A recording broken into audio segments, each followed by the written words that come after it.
We begin tonight with concerned parents in Grand Rapids. They want the district to add more security measures after a student brought a loaded gun into a middle school yesterday. 13 on your side's Andrea Flores has details.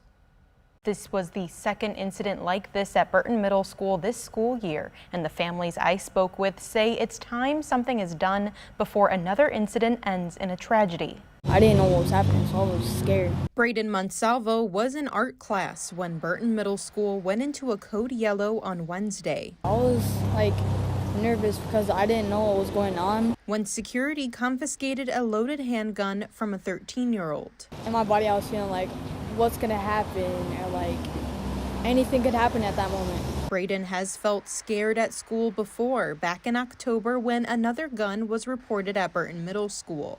This one was unloaded, but the student did have ammo. We're trying to just stop it to make it worse, you know? We don't want it to go any farther. Sarah was texting her son Braden throughout the day. I almost fell to the floor. I feared for my child and other children.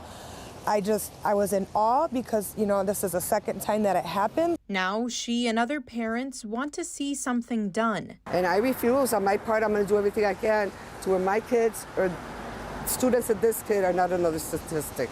Like Leticia Torres, who has 2 boys at the school. The kids are afraid. I kept them home from school today because they're afraid. She says that she has sat down with different administrators, calling on the district to start with clear backpacks and ultimately install metal detectors throughout the district. Thank God a parent called and made that phone call. If not, God forbid, what would have happened?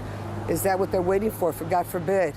A Columbine, Texas, what happened? No, I'm not going to sit around with my hands crossed and wait for something worse to happen. Those are my kids. I'm not just speaking up for my boys, but for all the kids in this school. To the extent that any of our parents are frustrated with this, the administration shares that concern. Leon Hendricks with the district says they are balancing that the schools are both accessible and open as well as safe. All of us are always ears open to the concerns that our families have. We can't have these kids going to school afraid, in fear of their lives. Leticia says she plans on starting a petition on these safety measures and going to school board meetings to push for change.